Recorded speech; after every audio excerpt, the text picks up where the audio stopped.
మీకేం కొత్తగా ఏమి లేదు. ఏపీలో 25 మంది ఎంపీలు బీజేపీతో ఏదైనా సరే ఏ స్పెషల్ స్టేటస్ ఏది లేదు, ఏం పెద్దగా ఉండాలి. ఇప్పుడు నేను అంటున్నా, నాకాయ వచ్చిన కేజ్రీవాల్ని ఎలక్షన్ల ముందు అరెస్ట్ చేసి నువ్వు కాంగ్రెస్తో పోతే నీ సంగతి చూస్తా అని ఎలక్షన్ల ముందు వదిలేస్తే,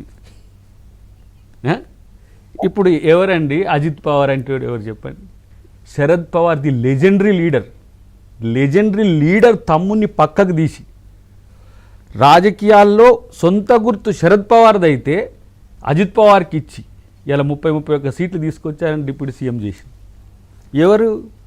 ఇప్పుడు షిండేది శివసేన ఏంది? ఠాకరే వాళ్ళది. అసలు ఠాకరే వాళ్ళ లెజెండరీ లేదు మొత్తం. ఎవరిదైంది? షిండేది పార్టీ అయింది. బీజేపీ అట్లా ఆడిపిస్తుంది.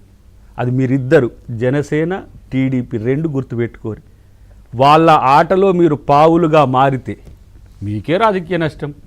ఎంతమంది చెప్పినా కదా, ఇప్పుడు అకాలీలు ఎంత మంచి పార్టీ, ఒక రోజున అకాలీల అడ్రస్ లేదు. చరిత్ర చూసుకోండి. బీజేపీతో పొత్తు ఉండే పార్టీని మొత్తం సర్వనాశనం కాదు భూస్థాపితం చేసిన వాటి ఊసే లేదు.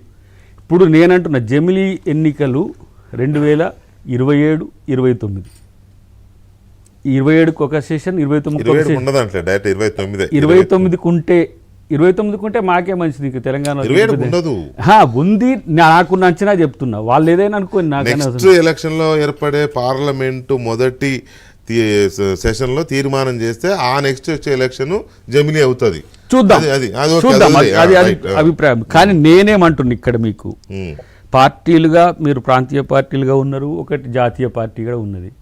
మేము ఆంధ్రప్రదేశ్ 100% మాకంటే ఎక్కువ డెవలప్ కావాలని కోరుకునేదంటే నేను ఉంటా.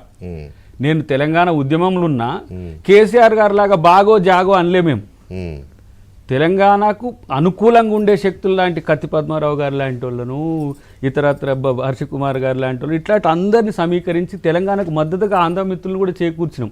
ఏదో ఆంధ్ర అంటే పుంటికూర, తెలంగాణ అంటే గోంగూర అంటట్టుగా లేము. ఇవాళ మేము విడిపోవడం వల్ల ఆంధ్రప్రదేశ్ నష్టపోయింది. ఎక్కువ దానికి మేలు జరగాలని కోరి 2 లక్షల కోట్లు కాదు 10 లక్షల కోట్లు ఇవ్వండి, నష్టం లేదు. ఎందుకు? మేము ఆంధ్రప్రదేశ్లో పుట్టాం కదా సార్. మొన్న అడ్రస్ మారింది, 10 సంవత్సరాల క్రితం అడ్రస్ మారింది. నేను ఆ ఏపీలో పుట్టలేదా? అంత ఆంధ్రప్రదేశే కదా. కాబట్టి మీకు మాత్రమే ఏపీ మీద ప్రేమ ఉంది, మాకేదో లేదంటే ఒకవేళ కాంగ్రెస్ పార్టీగా చూద్దాం. నాకు ఒక విషయం స్ట్రైట్గా చెప్పండి. మీరు ఇప్పుడు చేసిన స్టేట్మెంట్లు ఇవన్నీ కూడా ఏపీలో సంక్రాంతి సందర్భంగా వెళ్ళి చేసిన అబ్జర్వేషన్ ఆధారంగా, అదే కానీ అబ్జర్వేషన్ ఆధారంగానో లేకపోతే రిపోర్ట్ ఆధారంగానో టీడీపీని జనసేనని అలర్ట్ చేయడం కోసం చేశారు. డెఫినెట్లీ ఎందుకు కాదు? వాళ్ళు ఆ కోణం నుంచి ఆలోచిస్తలేదు చేయబట్టే నేను బాధపడాల్సి వస్తుంది. నేనేదో అసలేమీ ఆలోచించకుండా చేసిన ప్రకటనలాగా వీళ్ళు అనుకుంటే, దాదాపు నేను ఒక 1 వీక్ నుంచి దీన్ని అబ్జర్వ్ చేస్తున్నాను, సంక్రాంతి నుంచి వచ్చిన కాంచి కూడా. బట్ నేనేమంటున్నా, మిమ్మల్ని ఇద్దరిని బూచిగా చూపే ప్రయత్నమే చేస్తారు రేపు మళ్ళీ. ఎందుకు ఈ మాట అంటున్నా? గతంలో 2 శక్తుల మధ్య నెట్, ఇప్పుడు అజిత్ పవార్ శరద్ పవార్ మధ్యన పెట్టినట్టుగానే ఎవరు బాల్ ఠాక్రే ప్రియ శిష్యుడు అండి షిండే, వాళ్ళ కొడుకుకు ఆయనకే పంచాయతీ పెట్టింది. అసలు ఆ అడ్రస్సే లేదు ఇప్పుడు అది. కాబట్టి మీరు అది సరి చూసుకోకపోతే నష్టపోయేది మీరు. నేను ఆంధ్రప్రదేశ్లో నష్టపోయేది ఏం సార్? కొత్తగా బీజేపీ పట్ల జాగ్రత్తగా ఉండండి అంటారు. నేను బీజేపీ రాజకీయ విధానం వాళ్ళ ఇష్టం సార్. వాళ్ళు ఏమైనా సౌత్లో వాళ్ళ ఎత్తుగడలు ఏదైనా చేసుకుంటారు. కానీ సౌత్లో ఇప్పుడు మా కాడ ఇప్పుడు తెలంగాణలో వచ్చింది, మొన్న గుళ్ళకు సంబంధించిన చర్చ వచ్చింది. గుళ్ళన్ని కూలగొట్టేస్తుండని చెప్పేసి ఇట్లా ఒక ఊహాగానాలు తెచ్చి రాజాసింగ్ గారు ఒకవైపు మాట్లాడతారు. ఇప్పుడు వీళ్ళ దగ్గరనే ఈడ 4 అధ్యక్షుల కొరకు 4 గ్రూపులుగా మారిపోయిండ్రు.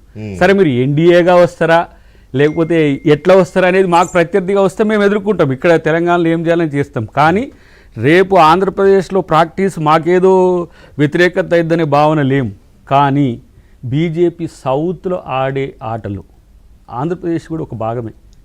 అంటే ఇవి కవల పిల్లల్లాగానే తెలంగాణ ఆంధ్రప్రదేశ్ అనేది. అంతే కదా. తర్వాత కర్ణాటకలో వాళ్ళు ఉన్నారు.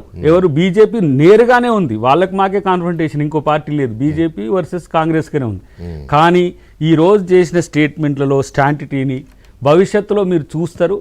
అట్లా మీరు విడిపోవాలని కూడా కోరుకోను నేను. ఎందుకంటే మీకు ప్రజలు బ్రహ్మాండంగా ఆశీర్వాదం ఇచ్చారు, మామూలుగా కాదు అది. ప్రత్యర్థికి 11 సీట్లు ఇచ్చి మిమ్మల్ని అందరినీ 21 పోటీ చేస్తే 21 పవన్ కళ్యాణ్కి ఇచ్చిండ్రు. అవును. వ్యక్తిగతంగా చెప్తాం మిత్రునికి మా శివశంకర్ గారికి. నేను ఏది చిరంజీవి గారి ఫ్యాన్ నేను